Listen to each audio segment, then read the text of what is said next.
Okay guys, welcome back to another episode of Schofield Welding. In this episode we're going to be talking to the single hands, just traveling in general. Kind of what it takes to be prepared to go into a job, alright? Now we're talking month-long jobs, we're talking 2, 3, 4 month-long jobs, and you're going to be gone for a pretty substantial amount of it. Normally on those jobs they're not going to let you go home. You're going to work 60 hours a week, usually minimum. As far as working hours, 50 you tend to start having guys drop off, because the reason being is they're gone from home. They're not going to sit out there for 2 days and wait for something to happen, right? They're not going to do that. But as far as getting ready and not necessarily mentally preparing for it, but just physically getting your things in order, some of the things you need to keep in mind. You are going to be out there for a month plus. Bring some underwear, bring some socks. Nobody wants to be around your stinky when you freaking, clean clothes. Bring clean clothes. That's all obvious things, right? Pack your duffel bag, blah, blah, blah, whatever else.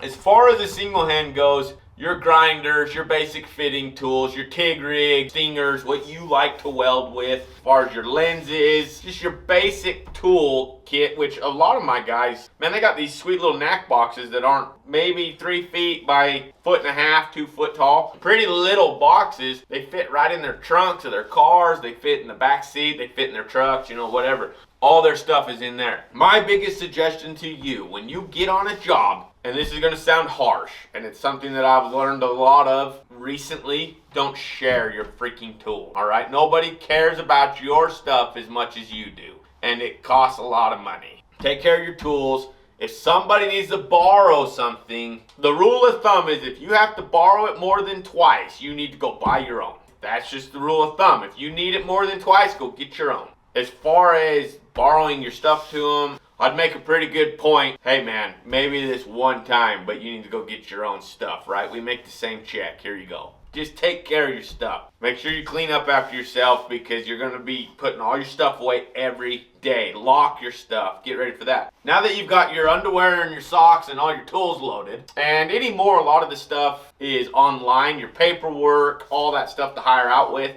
it's usually all online anyways. But Social Security card, your driver's license, and then your money, right? Your credit cards, things like that, whatever you're using to pay for your way out there and to live until your first checks. Make sure that you have that stuff, because sometimes you have hard copy paperwork you got to fill out before you do anything. Number 4, you almost certainly will have a drug test. I have never hired out on a job where I did not get drug tested. Almost every job I'm involved in, as far as DOT, as far as like gas line, anything that has to do with that, you will be drug tested. They are going to do a hair test on you, they'll do urine tests on you, but they are going to test you for drugs, because there's a lot of people lined up behind you. So if you have an issue with that, you need to either go get it fixed, go to a rehab center, go do what you got to do to get cleaned up. And guys, this includes weed.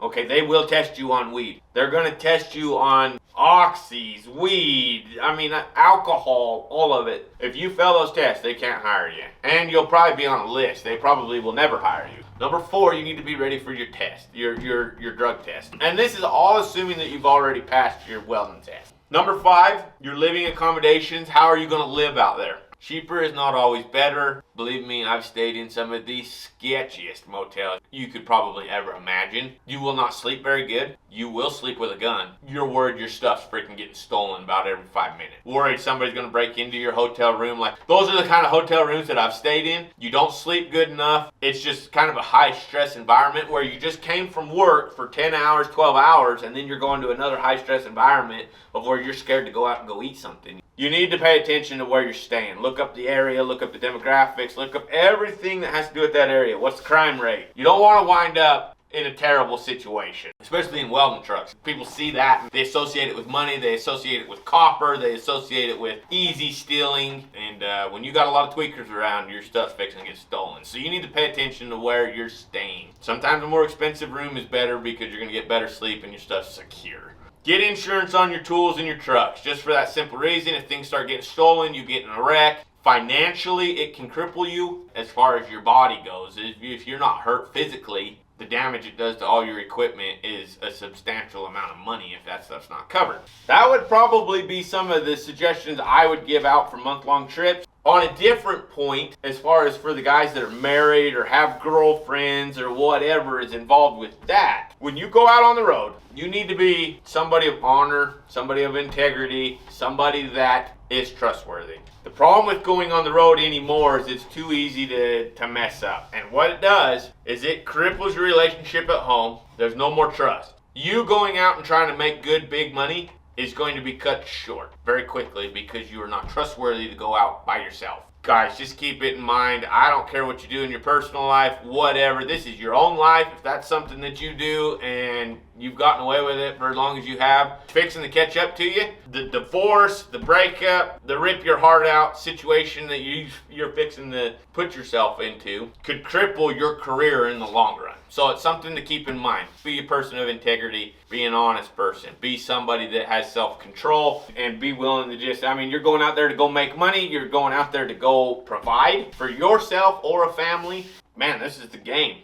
And it's a fun game to be involved in. Make sure that you are upping your chances of staying on the road and making that kind of money. Anyways, guys, everybody, that's kind of my quick tips for living on the road for a couple months at a time. We'll talk to you here in a bit, all right? Everybody be blessed, and we'll see you.